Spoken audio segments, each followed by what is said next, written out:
Sa loob ng mahabang panahon, isang lihim ang ikinukubli ng syudad sa atin.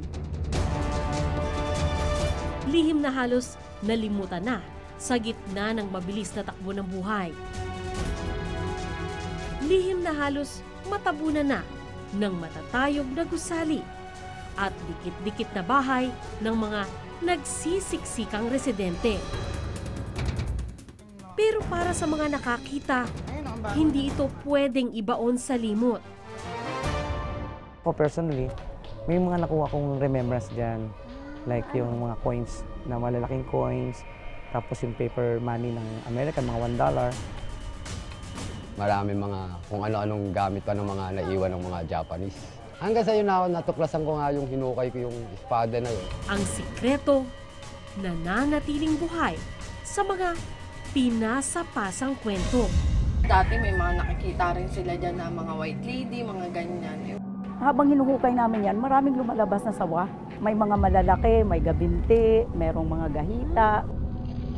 Sa ilalim ng lupa, may sikretong gustong makalabas.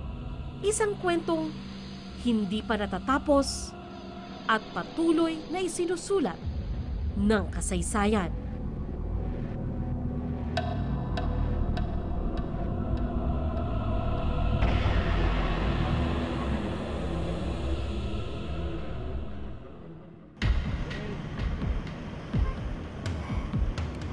Malaking paghahanda ang kailangan bago makapasok sa Bonifacio War Tunnel. Isinara na kasi ito sa publiko mula pa noong 1995. Ang entrance nito matatagpuan malapit sa isang mall sa Bonifacio Global City. Kailangan tayong magsuot ng bota dahil medyo may portion daw yung tunnel na maputik.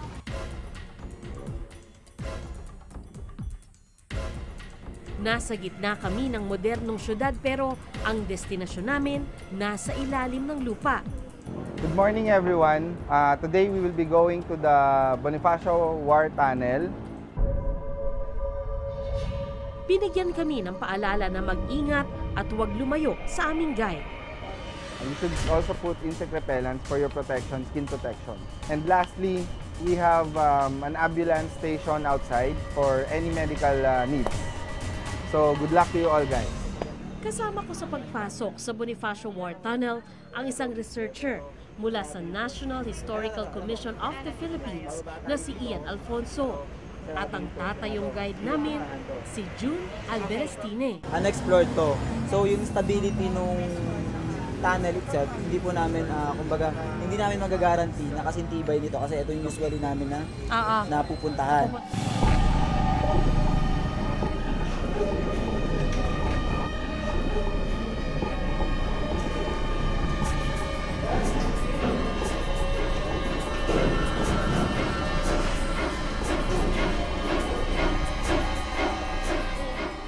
Unang pagsubok namin, bumaba sa matarik na hagdang merong 59 steps na nakakapit lang sa lubid.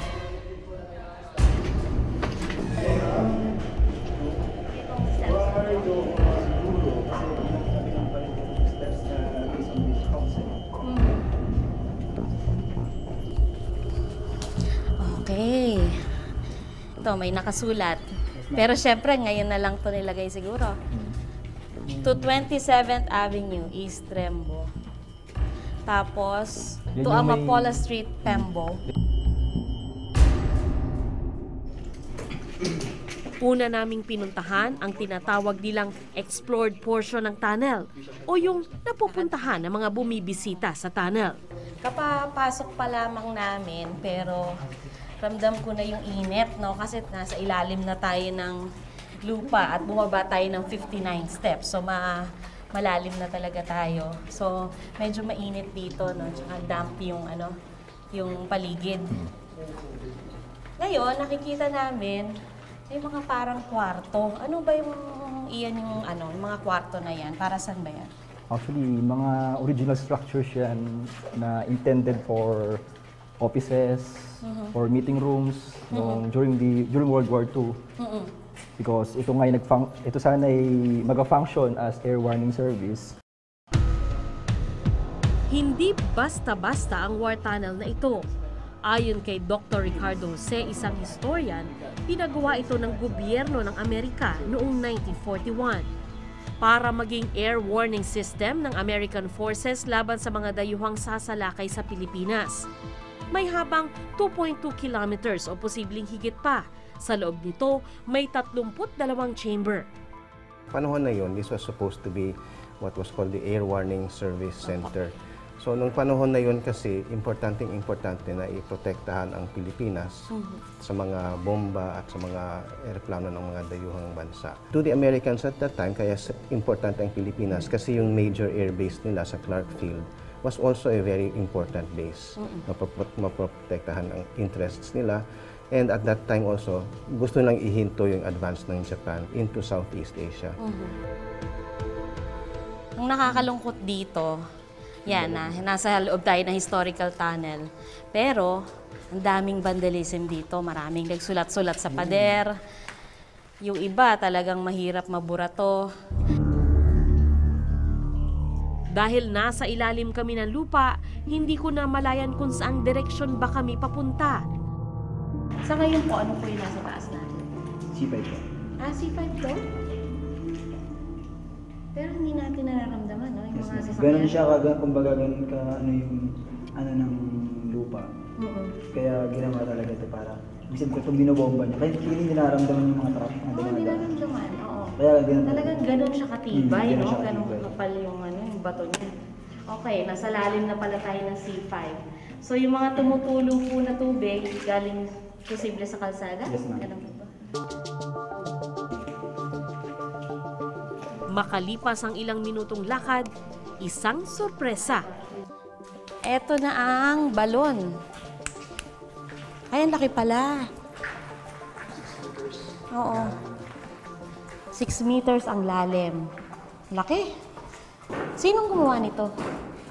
Hindi rin natin sure kung ito'y gawa pa ng mga Amerikano. Pero hindi natin din sure kung saan, anong Nakatakot. purpose nito. Pero dahil may account na during the development nitong ilalim ng Fort McKinley noong 1941, nagkaroon ng plano na ilipat dito ang reserba ng gasolina ng Air Force ng Amerika na naka-station sa Nelson Field na ngayon Ayala Triangle. Marami pang hindi alam tungkol sa war tunnel na ito dahil top secret ito ng mga sundalong Amerikano noon.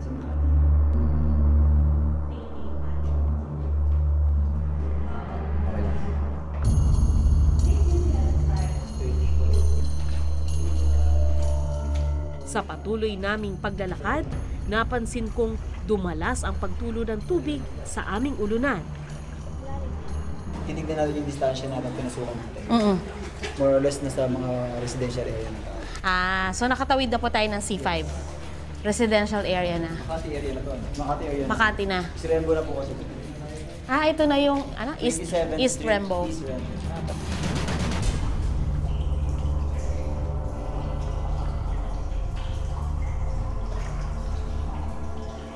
Ngayon tapos na kami dito sa tinatawag nilang explored area. Kaya explored dahil ito talaga yung kadalasan pinupuntahan ng mga bisita at meron din pala tandaan na talagang na-enhance na siya sa pagdaan ng panahon.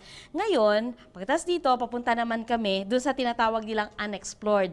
Kasi ito yung lugar na kung ano daw yung iniwan noon ng mga Amerikano, ng mga Hapon, ito pa rin yung dadat na namin dito dahil hindi pa ito nagagalaw ng tao.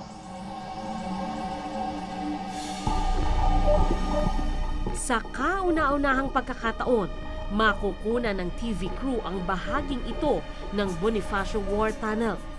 Kung nakapagsasalita lang ang mga haliging ito, siguradong maraming maikukwento tungkol sa mga Amerikano, Hapon at Pilipinong minsang sumilong dito. Ang Fort Bonifacio na kampo ng Philippine Army ay dating Fort McKinley nung panahon ng mga Amerikano. Noon, mas malawak ang sakop nito. At dahil nasa mataas na lugar, sinasabing tanaw mula sa Fort McKinley ang buong Kamaynilaan. Malapit sa entrance ng tunnel ang opisina ng pinuno ng puwersa ng Amerika. Kabilang sa mga tumira doon si General Douglas MacArthur na naging commander din ng United States Army Forces in the Far East o USAFE. We can see very logical na nilagay yung entrance sa tunnel dun sa likod ng bahay niya. It also served as a quick air raid shelter. So of course, importante sa kanya ang protection. If anybody will get killed, talagang disaster kung namatay yung commanding general. Sinimulang gawin ang tunnel sa tulong ng kontratistang si Colonel Wendell Fertig na may mga trabahador na Pilipino. They began the tunnel in October 1941. Nag-hire sila ng mga laborers, nag-hire sila ng mga commercial firms to provide explosives. So nagde-demolish sila dito, may mga explosives silang nilalagay dito, sinasabog nila. And all that time may plano na sila to come out with a functioning tunnel system. Noong mga panahon na yon, natunugan na ng gobyernong Amerika ang posibleng pag-atake ng mga Hapon sa Pilipinas. Kaya pinamadali ni General MacArthur ang paghukay. So it was planned na dito ililipat si MacArthur, dito yung buong USAFE headquarters. Kaya may mga extension projects, banda doon, so in-extend ito to house the whole command structure. Pero makalipas lang ang 2 buwan,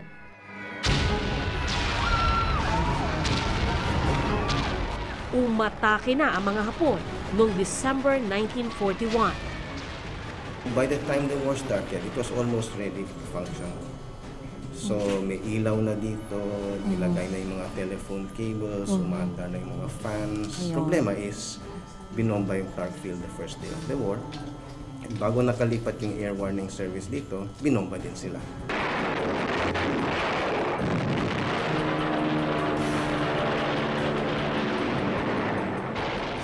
Pero nung binomba ng mga Hapon itong Fort McKinley noong December 9, 1941, tuloy pa rin ang paghuhukay. Kaya nga may account na habang nagpuputukan sa itaas, patuloy pa rin ang pagdinamita sa ilalim ng lupa. Kaya alternate ang bombahan. Pinagpapatuloy pa rin talaga yung paghuhukay. Kahit na binobomba na tayo ng mga Hapon.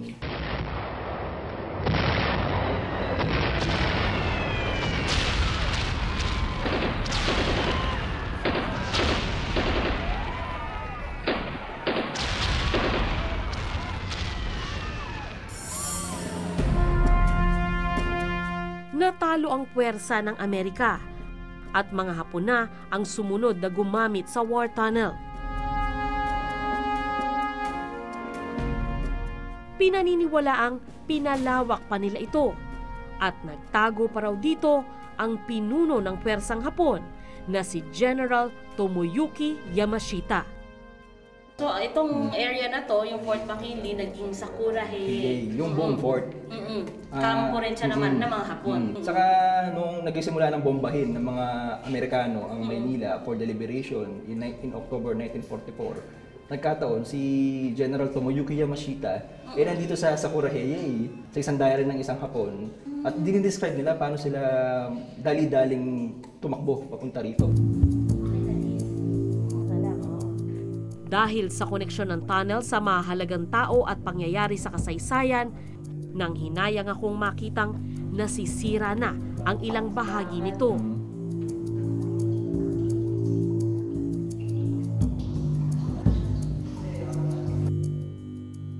Sa underground tunnel, nakita namin ang isang tumpok ng lupa at bato. Ayan po yung ebidensya na yung tunnel natin ay unti-unting sinisira ng panahon. Ano to? Oo nga, no? Nakita rin namin ang isang malaking poste ng flyover na nakatanim sa gilid ng tunnel.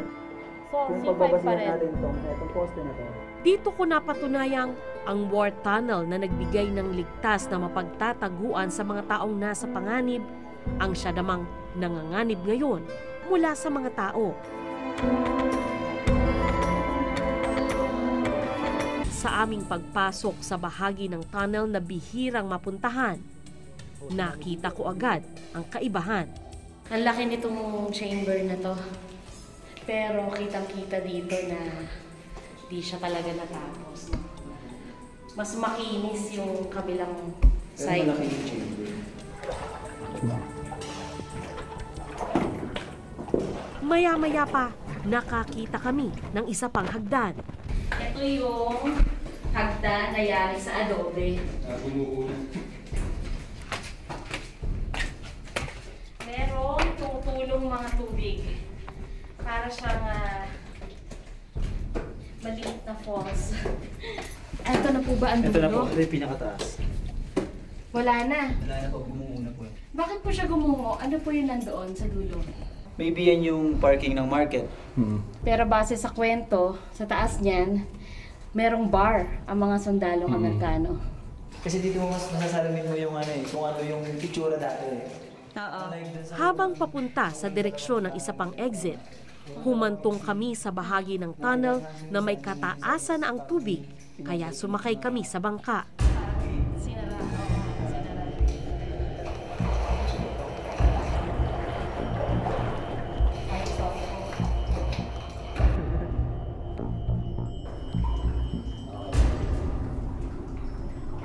May chamber pa, oh. Ang dilim! Ayan, katulad nito. May tagas ang tubo. Siyempre, sana naman hindi to galing sa Poso Negro, no? Dahil may mga bahay daw doon sa taas. Ano po to? Yan na yung gate na sinara ng Makati para di napasukin. Oo. Dahil ito na yung pinaka-exit mismo. Oo. Okay. Exit na to, so kailangan, syempre, it leads to an open space. Pero sa kasong to, may harang siya. Bakit ano po yan? Ba't may pader dyan? Because may bahay na nakatayo dyan. Oo. Posibleng Poso Negro yan. No? Tubig na to. Kadiri si Poso Negro.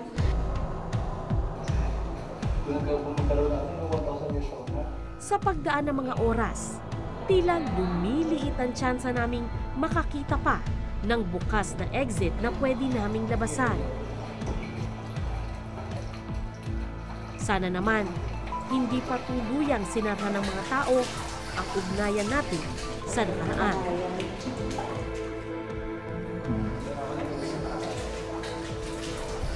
Ay, dito, mas grabe yung tulo ng tubig dito. Oo. Ang tubig na tumatagos sa itaas ng tunnel, tumitigas at nagiging stalactite na kadalasang natatagpuan sa mga kuweba. Wala yatang katapusan ang kwento. Matapos gamitin ng mga sundalong Amerikano at Hapon, ginamit itong imbakan ng armas ng Armed Forces of the Philippines. Sa pagdaan ng panahon, nabakante ang tunnel pero hindi nawala ng saysay. Siguro after PMA. Si Senador Gregorio Honasan, dating rebelding sundalo, natulungan din ng Bonifacio War Tunnel nang magtago ng 7 taon matapos masangkot sa sunod-sunod na pag-aaklas laban kay dating Pangulong Cory Aquino. Paano niyo naman nalaman na meron doon? Siyempre, konting research, intelligence, at itong impormasyon tungkol sa mga ganong klaseng lugar ay bigay din naman ng kasundaluhan at kapulisan.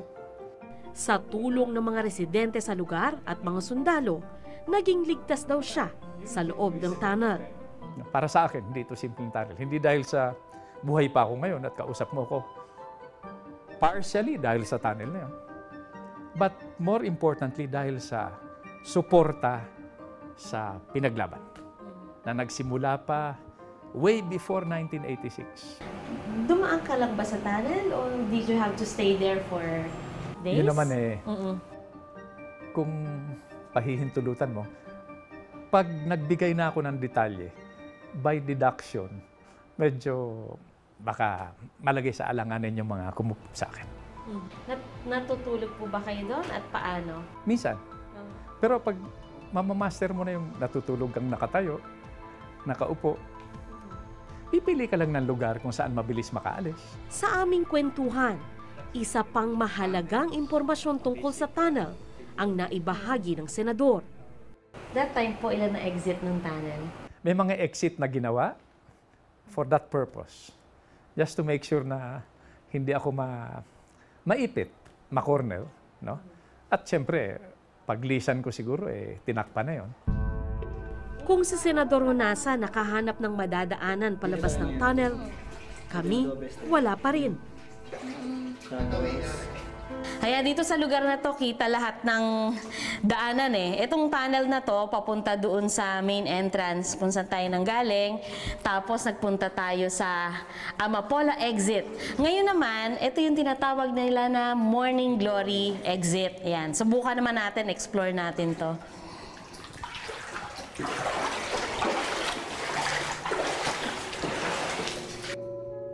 Sa aming paglalakad, napansin naming wala ng chamber.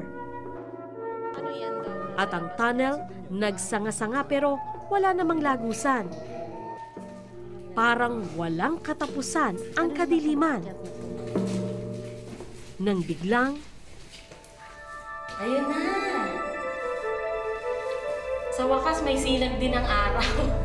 natunto namin ang kaisa-isang exit na bukas at pwedeng daanan ng tao. Ang liwanag ng araw mula sa lagusan, natanaw din ng mga taong nagtago sa tunnel, mahabang panahon na ang nakalilipas. Yay! Ayan! Ang sarap pala makakita ng araw. Mahirap mamuhay sa loob ng tunnel. Yun ang napatunayan ko. Ito na siya. Ito ang tinatawag na Morning Glory Exit. Salamat naman. Pero nang makausap ko ang kapitan ng barangay, nalaman kong hindi ganito ang Morning Glory Exit dati. Po ay pinagawa namin. Noong una, ang lugar kong ito, ma'am, ay natabunan ko ito ng basura. Nung simulaan namin hukayin ito, na bumungad po sa amin yung maliit na portion nung tunnel. So, at doon, habang hinuhukay namin yan, maraming lumalabas na sawa. May pahintulot na si Kapitana mula sa Makati City Hall para pagandahin ang Morning Glory Exit. Pero paano naman ang iba pang exit na tinayuan na ng mga bahay? Tao po!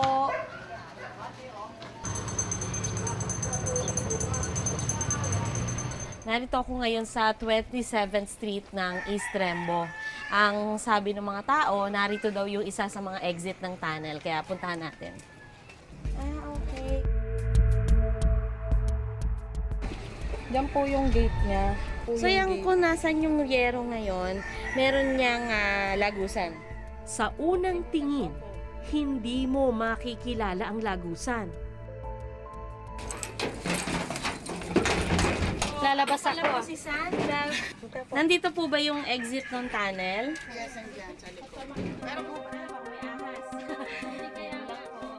Bakit po dito kayo nakatira sa bunganga ng tunnel? Bali po, yun nung time nga na bakante to, yun, na kaibigan ko si Ate Arlene yung dyan sa unahan. Sabi niya, Grace, kawawa ka naman, nangungupahan ka kung saan-saan na lang. Total bakante yan, wala pa namang, hindi pa naman na-occupied, try mo muna dyan. Pero kayo naman ho, kumbaga tanggap nyo na temporary lang kayo dito. Ay, anytime pwede po kayong paalisin. Walang problema po. Bakit? Kaya nga sana naman may relocation. Plano ng barangay na pagandahin din ang exit na ito. Pero tingin ko, hindi magiging madali ang kanilang trabaho.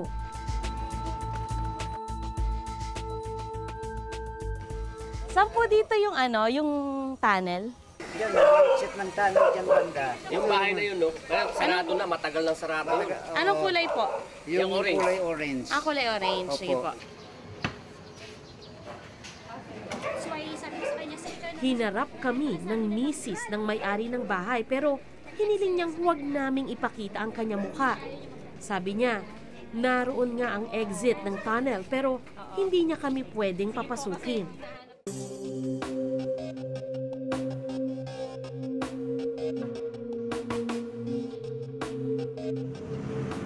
Sa kabila ng matinding hamon, desidido ang Bases Conversion Development Authority na i-rehabilitate ang Bonifacio War Tunnel. Itong National Historical Commission sa pamumuno ni Professor Jokno, no? Dineclare na nila yan as a heritage site. So, At kami naman, nagkaroon naman kami ng partnership with Kiesa para pondohan naman yung feasibility study. Pwede nating lagyan niya ng mga life-size figures kung paano ipakita kung yung mga sundalo dati na gumagamit ng tunnel na yan para ma-experience ng ating mga mamamayan at mga turista ano ba, paano ba yung buhay ng mga sundalo nung panahon ng giyera. Nagsimula na ang unang hakbang para mailigtas ang Bonifacio War Tunnel.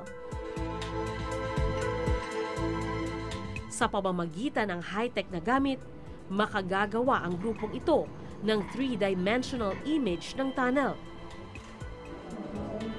At nang paandarin na ang laser light sa loob ng tunnel, nasaksihan ko ang pagtatagpo ng sinauna at makabagong panahon. Well, actually, napakarami nating information na pwedeng kunin from the laser scan. Unang-una, ginagamit ang laser scanning for measurements. Laser scanning allows us to ensure na pag nag-scan tayo, let's say ngayon, pwede natin i-monitor yung tunnel.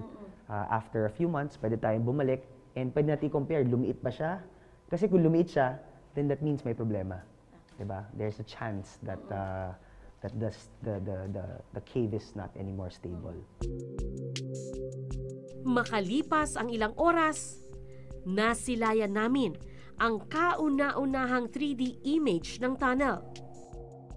Isa na namang kabanata sa kasaysayan ng Bonifacio War Tunnel ang nagsimula.